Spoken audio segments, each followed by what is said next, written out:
Ya, yang jelas sampai hari itu yang nisob, istilahnya nisob ya. Fiman Al-Farji Ramadan saya kira. Yang disebut-sebut itu kan ada Muhammad Yusuf kan. Per hari ini kan belum nisob gitu. Siapa yang mengklaim Ivan Diksan? Nggak ada, nggak bisa kan. Dari P3 kan salah satu. Kan banyak. Oh banyak. Agus Wahyudin, Diki Chandra, ya tuh, Ajat, termasuk ARM. Ajis Rismaya Mahfud, iya masuk juga. Masuk juga kan bertiga. Pertanyaannya, apakah itu permanen ataukah tidak? Mudah-mudahan tidak terjadi. Jangan-jangan saling hianat lagi. Baru ngomong satu partai, belum koalisi loh. Yes, jangan ngomong RAB. Untuk menang butuh uang. Butuh uang. Naikkan ke sige mayar. Ngomongin naikkan derajat jalma. Politik itu bukan mainan orang miskin atau permainan orang yang takut miskin. Karena si Goremen ini untuk Kota Tasik mengelola uang dulu 2 triliun ya, APBD kan, dikelola oleh orang yang hidupnya terbebani oleh hutang politik. Di kita malah Goremen jadi pemimpin. Ya, jangankan dalam pilkada. Dulu aja ketika kita kecil, kompetisi main bal kan soal bandar, ya. Kotor dikit nggak apa-apa, ada manusianya. Ya. Dengan ulah canawan-nawan, kaciri kotor nanti. Gitu. Anda kan bisa berhitung sebagai pebisnis. Jika nanti digedukan jeung proyeknya. Masuk, bos. Iya. Dipaksakan masuk ya ugal-ugalan.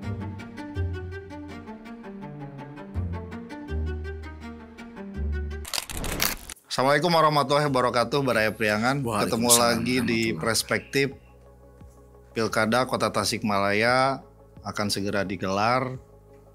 Berbagai manuver politik sudah terjadi.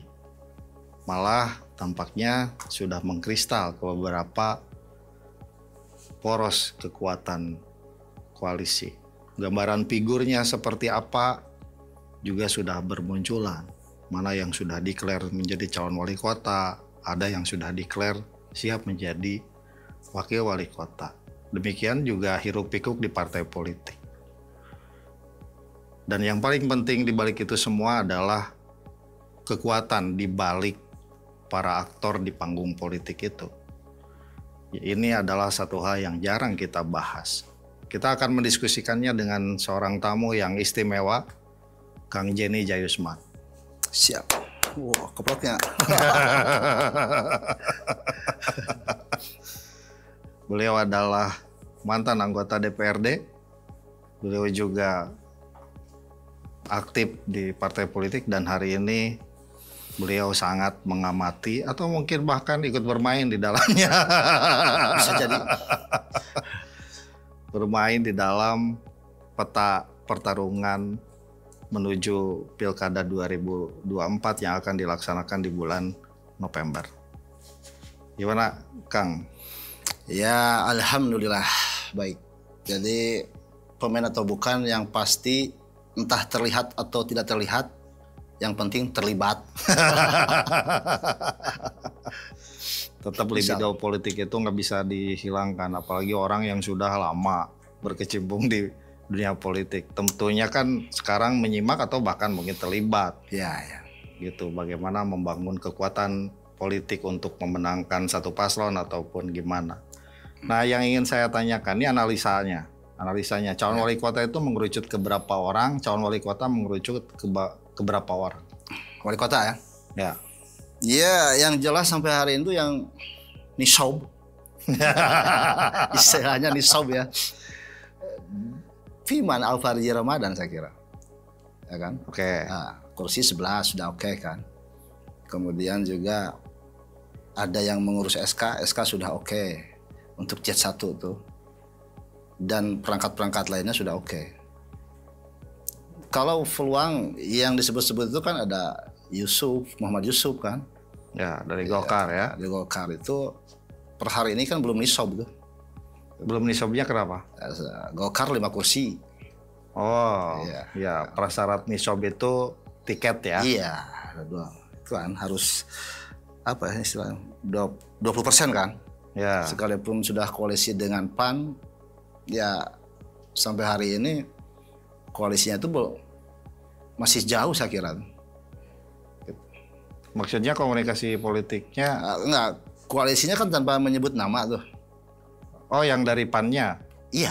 Ya. Oke. Terus sampai hari ini yang lainnya siapa ya? Yang jadi poros dari partai itu kan P3 ya. Ya, P3. P3 apalagi sampai hari ini belum kan. Belum ada satu nama pun yang mengerucut baik di Jet 1 atau Jet 2. Karena baru diusulkan oleh DPC. Iya. Sampai hari ini kita belum mendengar kan. Konon katanya dari sekian orang yang daftar itu hanya ada 3 orang yang akan disampaikan ke DPW kan. Iya. Artinya belum ada kan. Iya. Itu. Tapi kalau secara kinetika politik kan sudah ya atribut prasyarat lah ya. Mensosialisasikan diri kan sudah ada. Banyak tuh, perang foto lah ya. Halus-halus gambar. Ngadu gambar lah, zaman keletik malin.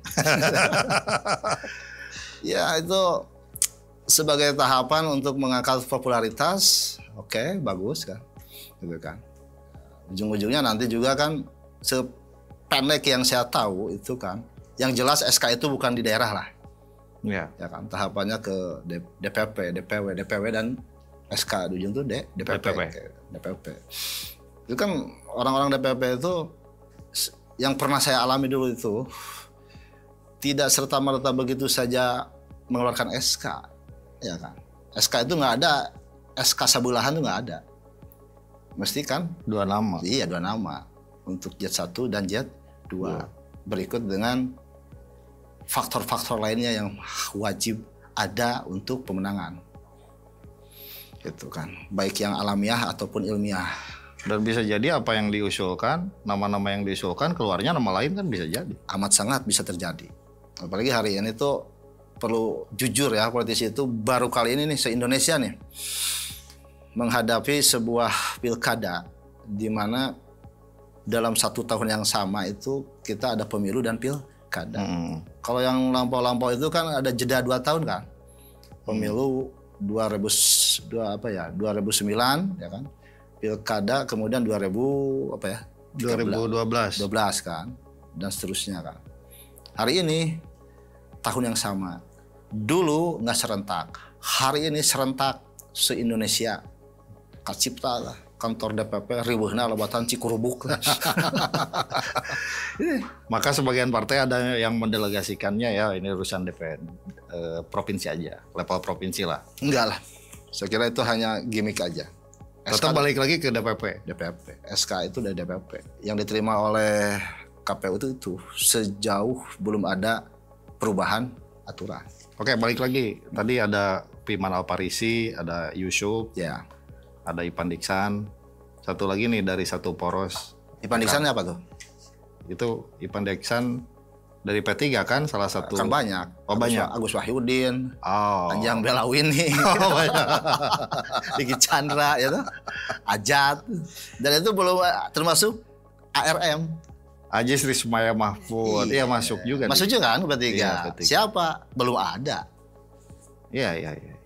Siapa yang mengklaim Ipan Diksan? Nggak ada, nggak bisa kan? Oh iya. Kamu yang 3 PKB apalagi banyak. PKB, Marema tuh, HD lah. Ada berapa orang gitu yang sudah 15 ya, 15 orang. Marema lah. Seru itu. Ya mudah-mudahan itu animo yang saya berhusnudon lah. Alhamdulillah masih sangat banyak orang yang berniat baik. Untuk membangun kota Tasik ke depan. Iyalah, kudu husnudon Lin. Iya. Nanti bukan urusan saya sama Anda saja. Kuota hidup kan tinggal paling 20 tahun lah kita ya. Anak-anak kita kan. Saya punya anak perempuan, usia 20 sekian kan. Yang bungsu. Jadi saya memposisikan diri itu ya memang hobi saya di politik ya. Juga memposisikan diri menjadi jembatan. Untuk siapa? Ya untuk tadi tuh. Iya. Untuk siapa? Ya saya nggak mikirin anak orang lain, anak saya aja dulu lah. Ya sisi idealismenya itulah ya. Wajib tuh. Rugi lah. Udah waktu, biaya, tenaga, pikiran gitu. Berarti sampai sekarang kalau posisinya P3 belum jelas karena banyak orang juga yang ini belum dipastikan juga Ipan Diksan gitu ya. Belum. Gitu. Siapa yang memastikan? Baru Muhammad Yusuf juga belum pasti. Iya. Gitu belum, baru penugasan katanya ya. Penugasan. Dan koalisinya juga dengan PAN belum. Iya, bisa ada 3 koalisi kan. PAN Golkar, ya. PKB PKS, P3 Demokrat. Demokrat. Pertanyaannya, apakah itu permanen ataukah tidak? Ya kan? Atau hanya anjang-anjangan aja? Celaka tuh, ngapain kan berkoalisi hanya untuk gimmick? Ya kalau misalkan mereka konsisten dan komitmen atas koalisi yang mereka bangun, gampang lah. Berarti ada 4 pasang tuh. Mestinya gitu kan? Ini mudah-mudahan saya salah nih, gitu kan. Dan saya berharap 3 koalisi, 4 Gerindra di 1 poros ya, gitu kan. Itu mereka konsisten komitmen atas sebuah keputusan politik yang sudah dibuat, ya kan. Itu kalau nanti di tengah jalan bubar tanpa alasan yang jelas, itu sebetulnya kan mempertaruhkan integritas Partai politik mereka kan. Ya. Rek naon atau koalisi ada tebuguh mah kan. Ini yang mesti di apa ya, pertanggungjawaban diri, saya lebih ke integritas ya kira gitu. Iya. Ini saya masih belum meyakini mereka konsisten atas koalisi yang dibangun oleh mereka itu sendiri. Malah mudah-mudahan tidak terjadi, jangan-jangan saling khianat lagi. Ya kan? Apalagi faktor yang bisa membubarkan koalisi itu, ya kan? Itu mesti dicari tuh nanti tuh. Maka teman-teman. Ya kalau bubarnya koalisi sih sederhana kan, ya tidak ketemu kompromi. Lalu selain soal prediksi, ini menang atau enggak, karena kan tetap saja pragmatis. Makanya kenapa tidak analisa dulu baru kemudian konklusi? Ya, analisa dulu, barulah ngomong, oh ini koalisi dengan ini. Nah, gitu. Misalnya metodologinya kan begitu tuh. Ya karena kan ini rancu juga. Ini koalisi dulu atau figur dulu, karena kan kalau dalam perungnya pilkada itu kan tetap saja figur yang dihitung orang itu. Apalagi kalau dari sudut pandang itu, koalisi itu kan nggak bisa hari ini ketemu besok deklarasi kan. Mesti ada proses kreatif, mungkin berhari-hari atau berminggu-minggu, sehingga sampai pada titik partai A koalisi dengan partai B, ya kan? Tidak mungkin satu hari itu ketemu besoknya koalisi, nggak mungkin kan? Mungkin sehari, 2 hari, bahkan mungkin seminggu, 2 minggu. Ya, kalau tadi hal-hal yang Anda bicarakan tidak terbahas, ya kasihan kandidat lah. Iya, masa ya taruhlah pendaftaran bulan Agustus gitu. Ini secara logika saja ya. Pendaftaran bulan Agustus, paketnya baru jadi misalkan ya baru daftar. Ya. Lantas hanya punya waktu 3 bulan untuk kampanye. Itu kan pendek sekali itu waktunya. Itu dia. Jadi nggak mungkin ada, kalau terjadi tiba-tiba atau koalisi anjang-anjangan, betul nih, karunya lah, kasihan ke si kandidat PHP kan gitu kan. Maka mestinya nih para pengurus partai itu mempertanggungjawabkan keputusannya. Oke ya. Apalagi tadi itu sekarang berapa? Bulan Mei ya. Mei, Juni, Juli, Agustus. Ya idealnya taruhlah sampai Juli tuh. Juli SK keluar akhir Juli kan. Ya kalau untuk kandidat terlalu pendek juga lah. Iya itu dia. Untuk sosialisasi, untuk apa? Kebayang kan? Andai kata kita yang jadi kandidatnya, ini wajar lah hitung-hitungan. Mau melakukan akselerasi ke bawah tanpa keputusan yang jelas juga kan kumaha. Iya, karena kan duit juga kan. Apalagi billboard banyak itu titik berapa puluh juta. Karena sosialisasi temerek uang duduk, tuh itu usum gitu. Terus kemudian dia diam juga kan, ya mazhab survei juga menentukan kan. Nah ini nih si kandidat tuh mestinya sing asak-asaknya ngejo lah gitu kan. Ini mudah-mudahan, tapi sekali lagi ini mudah-mudahan saya salah gitu. Mudah-mudahan saya salah. Mudah-mudahan aja bahwa koalisi yang terjadi itu benar-benar koalisi yang permanen dan siap dengan konsekuensi segala macamnya. Aku pikir bakal lambat ya. Harusnya kalau jadi kandidat kan harus segera-segera. Dari sekarang itu kan sudah ngukur nih calon wakilnya siapa. Ya. Misalkan Kang Jeni mau nyalon wali kota. Jangan muhajir. Siap. Kan mesti diurus kan. Ya mohon. Partainya mana ini mesti dari sekarang. Ya itu dia yang saya maksud tuh. Jangan sampai si kandidat. Ini satu partai yang daftar 7, yang daftar 15, yang daftar 5 terserah lah, whatever lah. Itu kan ada proses untuk memilih. Iya. Dan di sana itu kan ada proses kompromi dan lain sebagainya. Baru ngomong satu partai, belum koalisi loh. Yes. Jangan ngomong RAB. Ya, itu. Ini jadi nanti hasilnya itu jika ini tahapan-tahapan ini tidak dikaji secara matang, ujung-ujungnya saya khawatir hasil dari pilkada ini ya sebagai masyarakat tentunya kan jauh dari harapan-harapan ideal kita. Itu ya. Kalau masyarakat kan pengennya calonnya banyak karena banyak opsi untuk memilihnya. Kalau masyarakat ya. Ya di sini peran partai dan koalisi itu kan yang menyortir ya kan secara qualified ya seimbang lah kuantitatif dan kualitatifnya kan. Seseorang layak menjadi calon tentu punya kualifikasi seperti apa. Itu kan si partai atau koalisi ini menjadi filter untuk itu. Apa yang menjadi faktor yang memperlama atau memperlambat proses ya taruhlah terbangunnya poros yang ajeg gitu? Ya saya nggak tahu ya. Di 3 koalisi itu kebetulan boleh bukanya. Saya ada di pihak salah satu kandidat boleh ya? Boleh lah. Oke. Saya kan ada di pihak Piman Alparizi nih. Kalau dari sisi kami satu apa ya prinsip alamiah ilmiah. Jadi tetap kita tidak seperti Anda ketahui 3 koalisi berarti ada partai yang belum berkoalisi tuh. Gerindra, Nasdem, PDI, PBB, ya kan. Demokrat juga diambil juga. Diambil usaha. Sana. Tuh itu mah ngiringan ya itu. Kemarin ada pertemuan ketua Demokratnya. Itu mah ngiringan, itu mah nyayang amang tekenging. Enggak lah.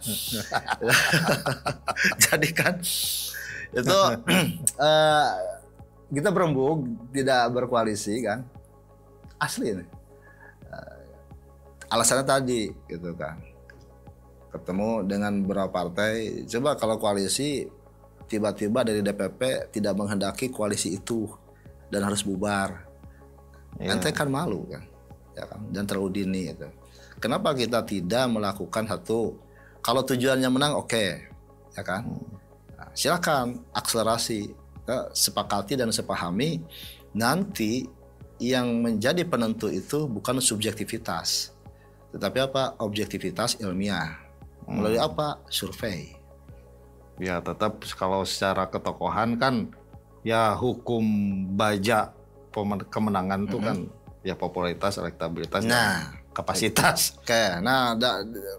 Oke ya itu untuk sebuah tarekah supaya kita memenangkan pilkada lah katakan. Ya. Apa dasarnya memilih Muhajir Janjeni katakan? Ya. Ulah padu dasar hayang kan atau deket atau mun Muhajir jadi wali kota mah proyek ku aing aduh itu parah itu bahaya tuh. Itu bahaya kan. Oke, kalau ingin kemenangan dasarnya apa? Ya salah satu yang dasar mesti kita pegang itu yang ilmiah, survei hari ini sudah ada kan. Nah sambil itu kan kita bisa berupaya membangun kualifikasi si kandidat. Ya perlu kita akui kan tidak ada kandidat yang beredar hari ini nggak ada yang sempurna lah katakan. Dan itu perlu lingkungan yang sehat yang nantinya akan menghasilkan draft visi misi untuk kandidat yang diusung. Sekalipun si kandidatnya taruhlah kurang pengalaman nih gitu kan. Tapi ketika sistem atau lingkungannya itu dibentuk ya kan, visi misi itu menjadi janji wali kota terpilih ya mudah-mudahan itu yang menjadi guidance dia selama menjabat.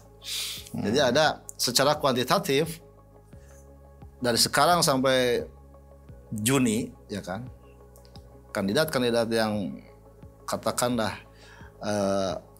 punya kans atau punya keinginan untuk menjadi jet 2-nya Fiman itu silahkan melakukan akselerasi. Penentuannya siapa? Lembaga survei. atas dasar lembaga survei. Ya, gitu kan. Bila perlu lebih dari satu atau lembaga survei itu. Sebab ini tidak main-main gitu kan. Biaya tinggi kan. Yang kedua, sambil itu berjalan, si tim yang ada di lingkungan para kandidat itu mempersiapkan software ya kan. Program-program yang nantinya menjadi visi misi si kandidat. Gitu. Nah ini kita sadar sampai menyusun barang jualan lah ya. Nah itu sekalipun barang jualan yang mestinya menjadi jualan utama visi misi itu nggak laku kan ya tapi bukan berarti kita abaikan ya. Demi keselamatan juga kan gitu. Keselamatan saya lah gitu. Itu nah bagaimana dengan koalisi yang lain ya nggak tahu lah itu kan apa yang menjadi dasar misalkan PAN Golkar, P3 Demokrat, PKB PKS. Ya, behind the screen saya nggak tahu. Tapi kalau dari lihat jumlah, seolah-olah hanya mengamankan tiket supaya bisa daftar ke KPU. Ya mungkin itu pragmatis juga biar nggak terlalu mahal gitu ya pembiayaannya kan. Satu cara juga. Ya, mahal jeung murah namanya mah. Ya nggak ada yang murah sih. Harus diakui nggak ada yang murah. Nggak ada yang murah lah. Itu banyak variabel juga. Bisa mahal bisa murah. Dan wajar-wajar saja saya kira. Apalagi bagi orang yang tiba-tiba temais temelem, ya kan? Bagi kami, saya misalnya, saya sok heureuy ka barudak lah, gitu kan. Ente saya ngurus partai itu nggak kehitung, pulang malam, istri baun, ya kan? Ya, tiba-tiba ada orang yang nggak pernah satu kali pun rapat, gitu kan. Ingin memuncaki sebuah jabatan tanpa proses politik yang paripurna. Ya, nah ini banyak orang mencibir jual tiket. Sebesar apapun tiket uang yang dia keluarkan untuk membeli tiket itu, jika diperbandingkan dengan proses politik para pengurus itu jauh dari cukup. Maka pada prinsipnya kalau dari obrolan ini, pada prinsipnya tetap pertimbangan pragmatis yang akan menentukan koalisi itu. Pragmatis itu kan satu harus menang. Ya. Dua soal uang. Untuk menang butuh uang. Butuh uang. Iya. Iya. Naikkan ke si mayar tuh. Kamu naikkan derajat jalma. Ini konsekuensi dari pemilu langsung kan seperti ini. Ya kan? Gitu. Iya. Gimana? Ya emang ini fakta yang harus dihadapi. Maka dari itu dan uangnya bukan uang kecil. Bukan uang kecil. Uang yang sangat besar sekali. Iya. Untuk ukuran caleg aja ya perhitungan 1 sampai 2 miliar lah keluar. Iya. Politik itu bukan mainan orang miskin. Atau permainan orang yang takut miskin. Nggak bisa. Fakta itu betul. Gini. Nah ini pula, ini kan yang menjadi partai politik tuh regag-regog gitu ya. Termasuk mungkin kandidat juga regag-regog.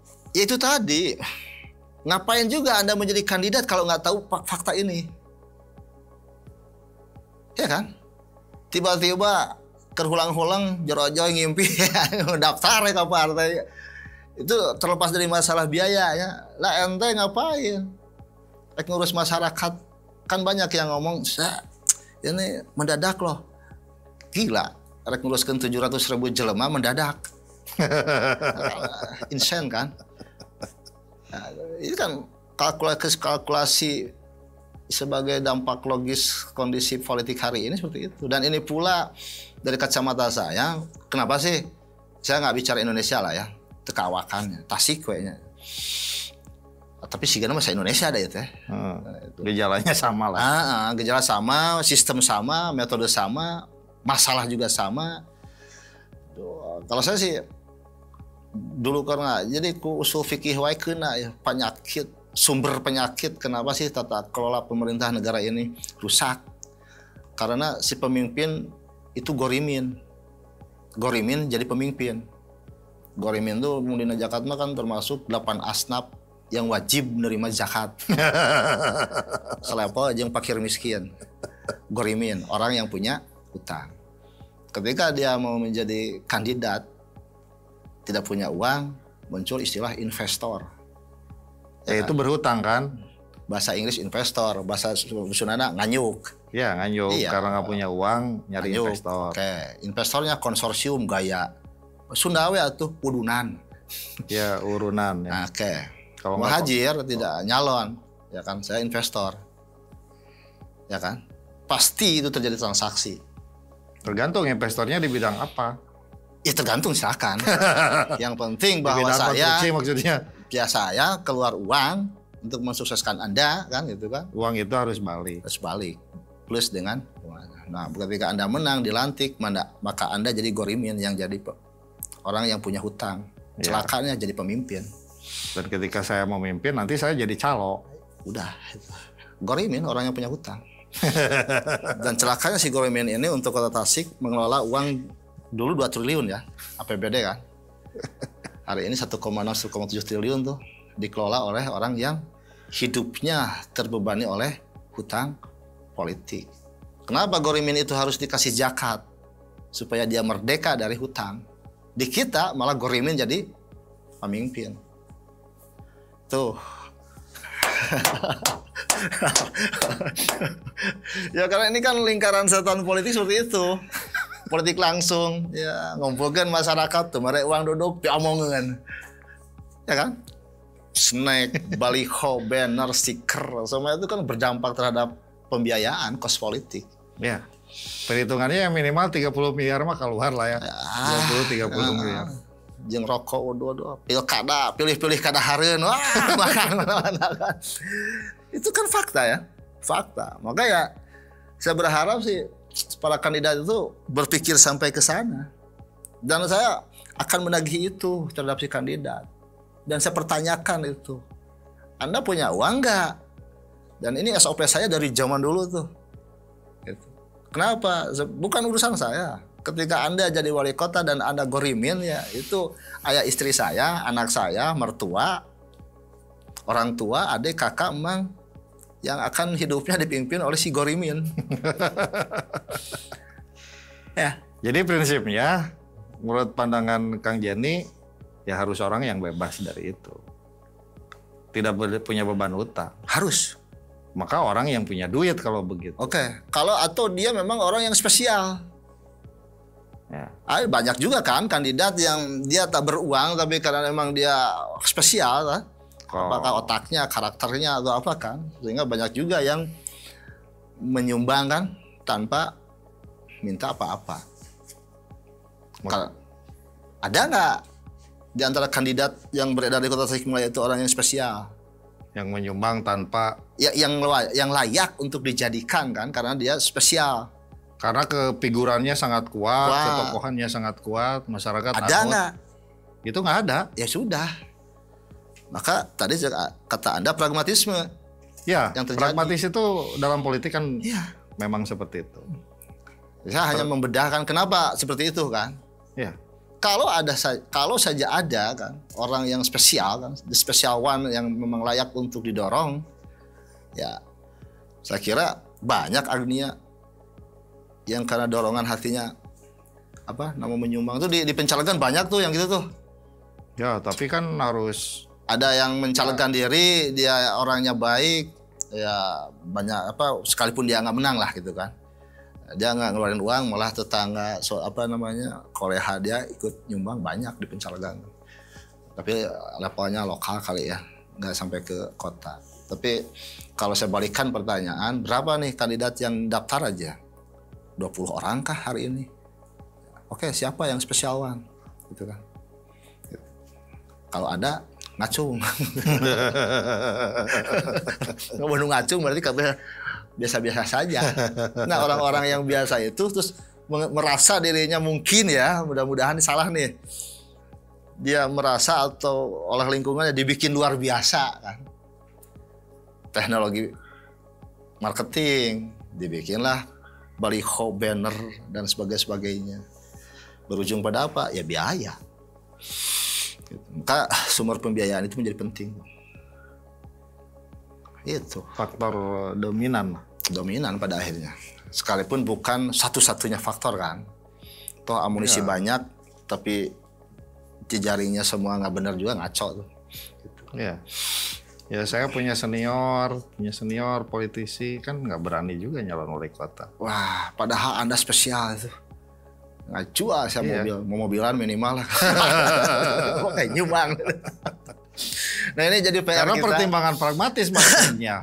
Karena pertimbangan pragmatis. Ngebangun koalisi partai sampai ke SKDPP itu pragmatis. Ada ada pembiayaan. Itu tadi dia. Ke bawah untuk sosialisasi, door to door ke masyarakat. Itu juga butuh biaya. Kenapa gitu kan? Karena ya harus kita akui kalau ada yang protes silahkan. Dari kacamata saya ini kan nggak ada orang yang hari ini menjadi kandidat dan dia spesial. Yeah. Apakah ada yang seperti itu? Banyak tuh di berbagai daerah. Kalau nggak salah TGB ya, NTB-nya. Ya kan? Karena ketokohannya kuat. Ya, special one kan. Banyak lah. Gitu. Saya nggak tahu tapi yang jelas banyak juga yang menjadi kandidat memang karena dia memang itu orang yang spesial itu seperti itu. Nah ini jadi tugas dan PR kita juga nih ke depan. Ya mudah-mudahan lah tuku orang tuku anak orang Lin. Bin Muhajir. Wah nya cenah. Gitu. Iyalah kita seperti itu saja. Berarti sekarang ada 2 bandar ya. Bandar konsorsium, bandar kan politik ini tidak lepas dari bandar. Bandar itu bandarmologi lah ya. Ilmu kebandaran gitu ya. Bandarmologi itu siapa yang mengeluarkan tiket itu bandar juga. Siapa yang mengeluarkan uang itu juga bandar. Itu kan behind the scene-nya kayak gitu. Iya. Kaum agnia itu wajib. Mereka dikasih blessing sama Gusti Allah kemakmuran. Itu kan include di dalamnya termasuk tanggung jawab sosial apalagi ini kekuasaan. Tinggal ya terserah dia ngeluarin uang itu apakah untuk proyek supaya nantinya kandidat yang dia dukung menang terus dapat proyek ya kita nggak tahu kan. Itu bukan bandar sih itu bukan bandar itu ngawutangkeun kalau itu. Orang tadi tanya kreditur dan debitur itu kreditur dan debitur. Itu. Nah kalau yang the real bandar itu ya mudah-mudahan bandar ini orang yang membutuhkan kekuasaan gitu ya dan dia menampilkan kandidatnya tanda kutip ya kalau boneka terlalu kasar lah ya menampilkan kandidatnya jagoannya gitu kan dan dia yang memodali itu ya jangankan dalam pilkada dulu aja ketika kita kecil kompetisi main bal kan soal bandar Lin. Iya. Jadi fenomena perbandaran ini bukan hanya di politik. Nah ini kan mungkin pengusaha-pengusaha berhimpun juga gitu kan untuk membiayai pada akhirnya kalau ada kepentingan. Ya. Nah, cuma aneh kalau tidak ada kepentingan. Iya. Mustahil kan? Mustahil kalau nggak ada kepentingan. Mustahil. Bahwa apa kepentingannya ada yang kasat mata kita bisa bersuudon karena proyek ya tekudu ngamuk. Ya. Tekudu ngamuk gitu. Lamun cenah aya Haji Muhajir ngabandaran Jenny cenah itu. Saha Haji Muhajir bandar Cau. Oh aman itu mau kena proyek. Paling kudu aya program naon cenah. Naon pengembangan penanaman pisang gitu. Yang nantinya menumbuhkan ekonomi bla bla bla kan. Itu bagus kan kalau itu. Kalau Haji Muhajir pemborong cenah.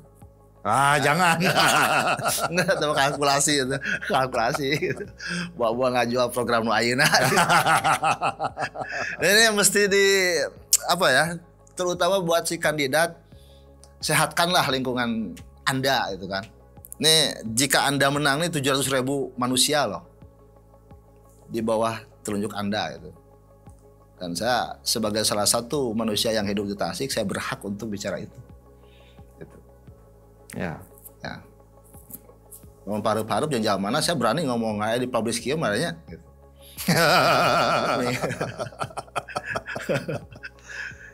Hanya itu saja. Nah ini termasuk ke saya pribadi juga kan. Tadi itu kuantitatif pragmatis. Nah, kualitatifnya ya kan. Nah, itu mangga. Setiap kandidat itu kan ada tim, ada timnya kan. Ya track record, dia punya track record kan. Kalau dalam pandangan pemilih, kualitas kandidat itu dari track record. Ya mudah-mudahan itu mesti disosialisasikan tuh. Gitu. Lingkungan si kandidat. Satu tadi pribadi lah. Ini mohon maaf banget itu, tidak bermaksud menghinakan kan. Gitu. Ada nggak yang spesialan gitu kan? Ya sementara nggak ada lah. Oke, itu pribadi. Kedua kan, lingkungan si pribadi itu berada, ya kan. Ya kotor dikit nggak apa-apa lah, ada manusianya gitu. Dengan ulah canawan-nawan nulis kaciri kotor nate gitu. Terus ketiga, si lingkungan itu mudah-mudahan bisa menciptakan political environment lah, lingkungan politik yang nantinya kan harus diderivasi menjadi program-program si kandidat jika menang. Ya itu saja sih. Gitu. Ya. Nah, bandarnya gitu kan mudah-mudahan aya juga Haji Muhajir Bandar Cau gitu Lin. Gitu. Yang cuma butuh penanaman pisang gitu. Di lahan kosong. Lahan kosong. Di taman kota gitu. Ya di tengah kota gitu. Banyak nih Lin. Ti cau muli juga cau pangbadagna. Ya. Tuh perbanaran tuh. Si naon itu saha tuh banaran teh siga nu aya wae. Ya kan Kang Jani lebih paham lah soal siapa aja.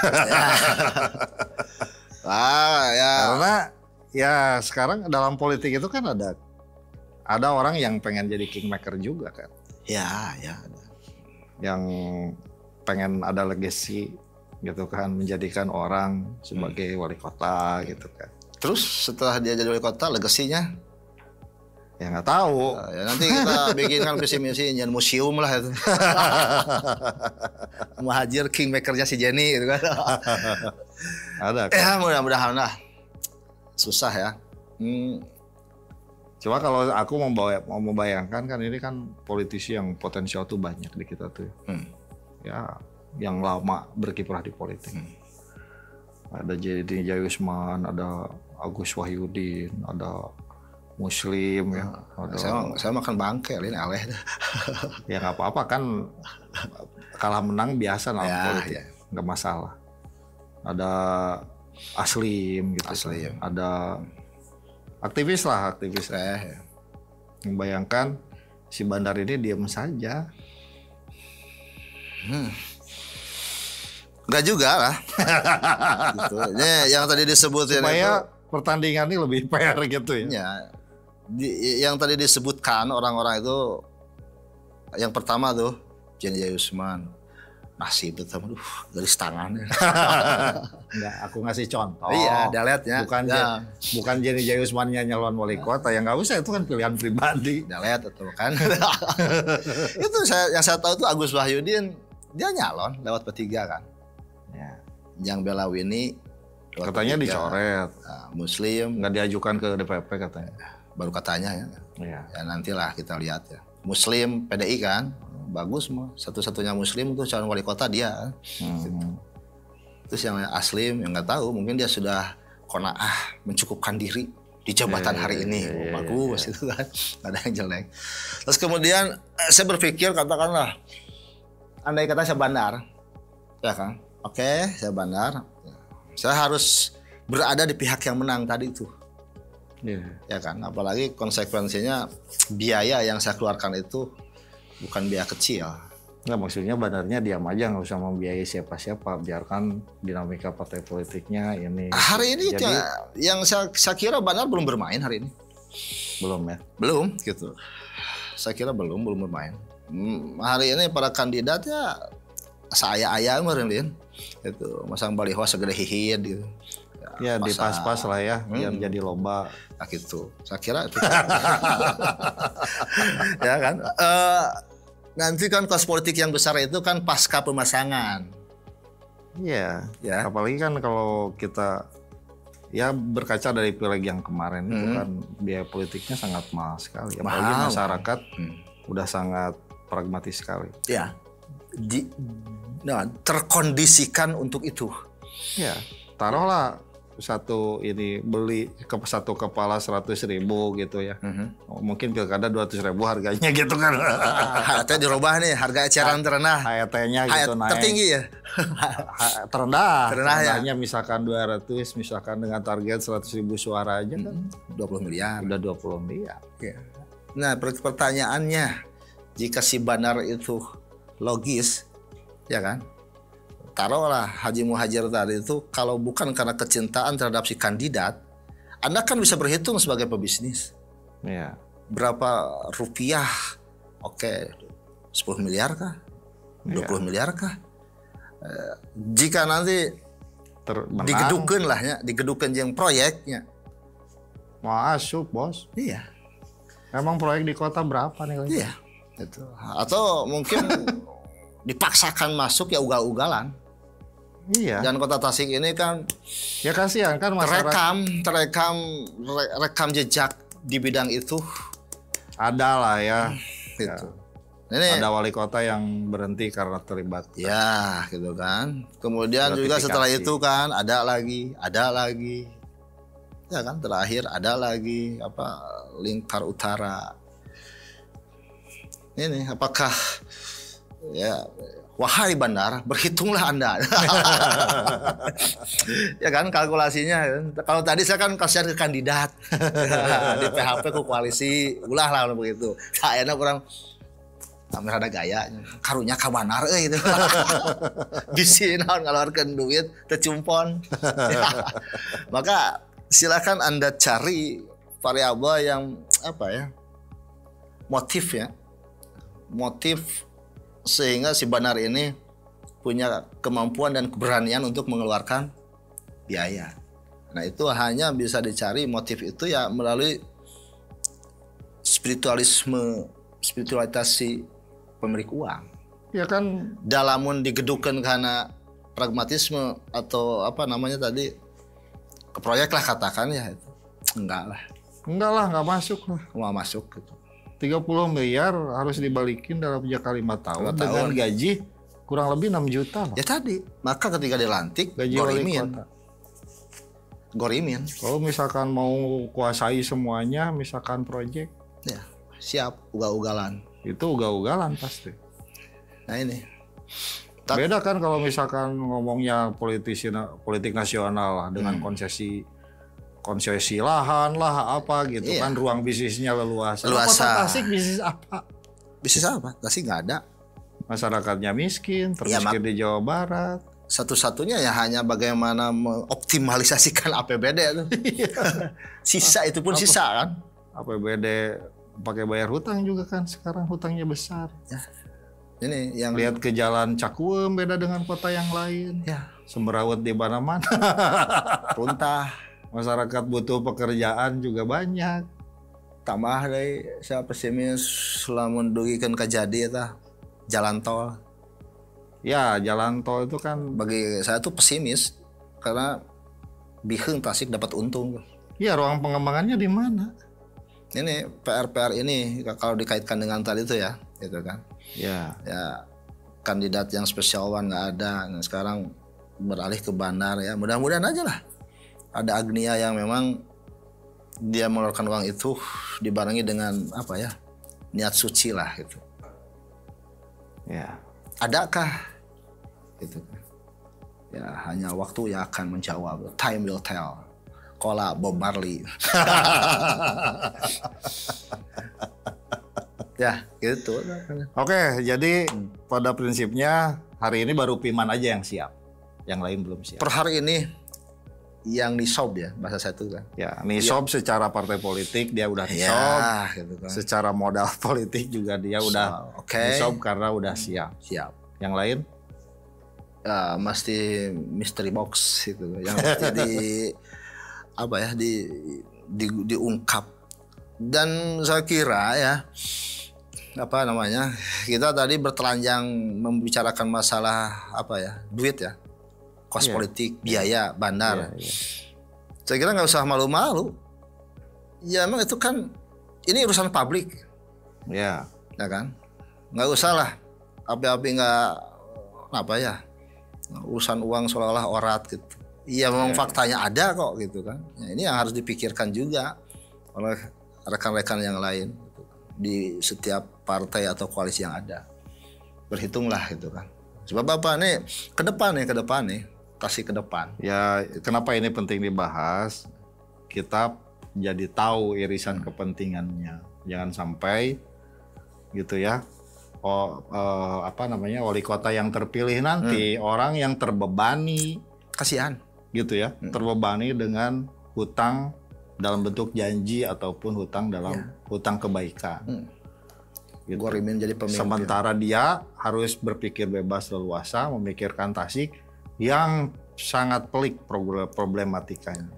Dari sudut Kota kepemimpinan termiskin, iya masih siap. Itu pun termiskin juga Dan- curiga tuh angkanya kurang tuh. ya bisa lebih dari itu ya. Aslinya pasti lebih dari itu. Nah itu maksudnya ini penting gitu. Irisannya kemana? Karena kita ada track record, tanda kutip, ada sejarah kelam. Masalah-masalah gitu kan, tata kelola pemerintahan dan sebagainya. Nah, ini harapan saya sebagai Ya butuh pemimpin yang bebas kan? Yang bebas. ya kalau Yang tidak punya beban. pemimpin itu sejatinya adalah orang bebas. Ya, Kalau dia tidak bebas berarti bukan pemimpin, budak. ya. Gitu kan. Diperbudak oleh siapa? Ya oleh faktor yang menyebabkan dia tidak bebas. Bisa oleh istri, bisa oleh mertua. Jadi adakah itu ya kita berharap lah.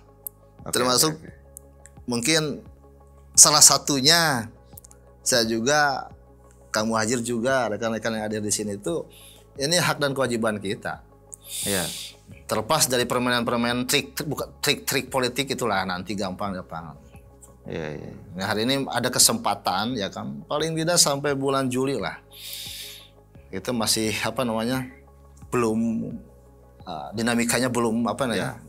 Saya pikir kalau lihat dari sisi ini ya tidak akan terlalu ramai juga dinamikanya. Nah ini kan ada kesempatan untuk menarik nafas, berpikir jernih kan. Kan. Wah, beres kan pencalon muncul SK kandidat resmi adanya. Mari trik dimulai.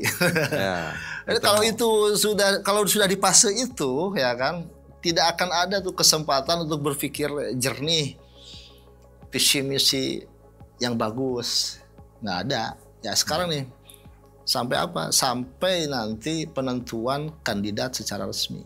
pasangan kandidat. Pasangan ya kan. Sekali lagi sekalipun visi misi calon wali kota itu nggak laku dijual ke masyarakat. Tetapi tetap ini hal penting yang tidak bisa diabaikan. Gitu. Bagi siapa? Bagi si kandidat juga penting tuh gitu. Oke, Sip. balik lagi jadi ya baru Piman lah yang siap. Nah, nisob bahasa Kang Jenny tadi. Yang nisob dan tadi kalau ngomong-ngomong Gorimin dia bukan Gorimin gitu kan. Insya Allah. Dan sudah saya cross check gitu. Tapi pemirsa kita wajib mempertanyakan dan menanyakan gitu ya. Komitmen dan lain sebagainya untuk nanti. Apakah terbebani ataupun tidak akan menjadi pemimpin yang bebas untuk menyelesaikan problematika kota Tasikmalaya? Mungkin suatu saat kita akan hadirkan orangnya. Kita ketemu lagi di Perspektif. Bila taufiq wal hidayah. Assalamualaikum warahmatullahi wabarakatuh. Waalaikumsalam warahmatullahi wabarakatuh.